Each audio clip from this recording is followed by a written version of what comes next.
Today on CCX News, Brazen Burglary. A popular Robbinsdale business is picking up the pieces following a criminal act. Why police say they think the store was targeted. Saturday was supposed to be the busiest shopping day of the summer for Minnesota makers in Robbinsdale due to whiz-bang days. But because of the actions of a burglar, it was a much different day than the owner anticipated.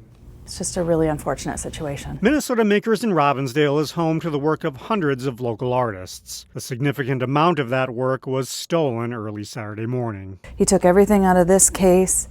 He took all of these two shelves, and then he took all of our apparel. Owner Krista Kalk has since restocked the shelves using products from her Excelsior store, but she estimates that the burglars stole more than $10,000 worth of merchandise. We've had some theft over the years, never anything to this extent. No one's ever damaged our store like this before. Police say the burglars smashed through the rear door of the building early Saturday morning. As soon as he hit it once, it just shattered to a million pieces. He then entered the property and broke the glass of the Minnesota Makers door to gain entry to the shop. There are about 6 punch points that happened with 2 very big rocks. And so with that, he was able to punch it enough that he could push it forward and then reach in and unlock the lock. She's unsure of the burglar's motive, but Robbinsdale police say they have a theory. What this really appears to be is somebody who was angry at a business and acted out improperly. Captain John Elder says they have surveillance video of the incident and they believe they've identified the burglar. He's known to us largely for disorderly and theft type calls, and there is a tie to this individual with Minnesota Makers. So it appears that this may have been a revenge or payback for something. As the investigators continue to process evidence, Kalk tries to keep a positive attitude about the situation. You know, the outpouring of support has been amazing. People are very kind.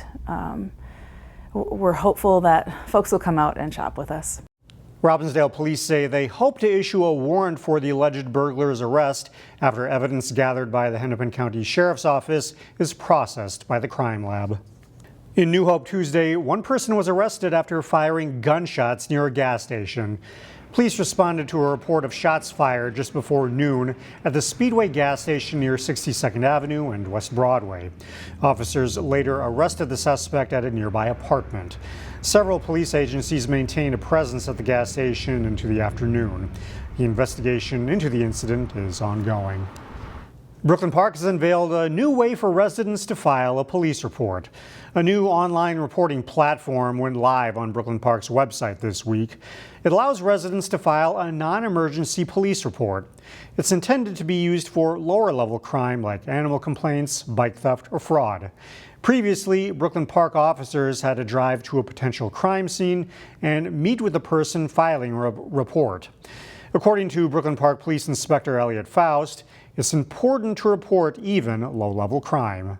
I would have to imagine there's a number of instances where people just decide, well, I'm just not going to bother them then. But, you know, in reality, like, we want to know about what crime is going on in this community. If you file with the new system, it will automatically email you a case number and a copy of your report. Now to an issue that has come up in Plymouth and now the city of Maple Grove. The Maple Grove City Council has approved an ordinance for short-term rental properties, or Airbnbs. Maple Grove estimates there are at least 50 properties trying to rent short-term, yet the city says only 2 have actually obtained a license, which is required. It's important to note the ordinance would not apply to owner-occupied properties. Under the ordinance, property owners must pass a safety inspection and pay a $200 annual fee, plus a one-time $400 conversion fee. Some see the cost as an extra burden on property owners. Others believe it's the cost of doing business.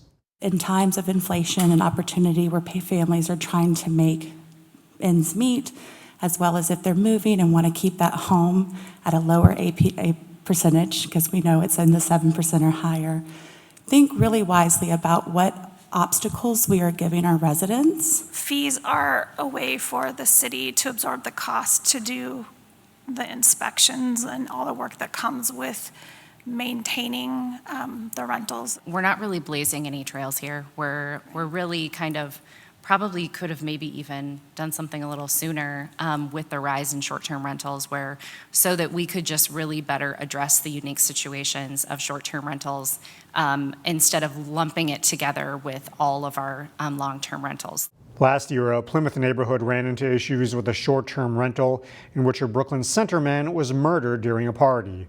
Maple Grove's ordinance is similar to Plymouth's. It includes a provision that says licenses will not be renewed for properties with 2 or more disorderly conduct citations.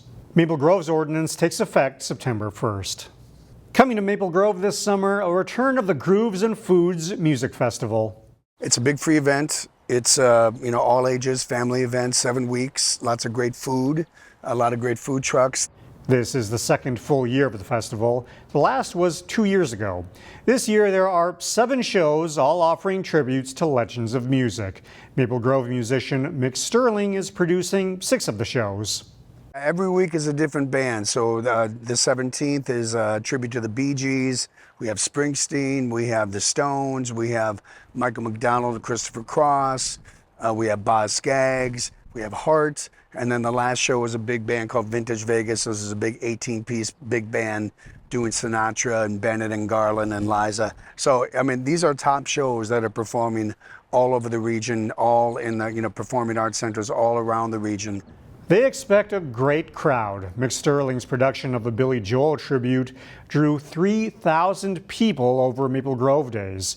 We'll have more details on our website, ccxmedia.org.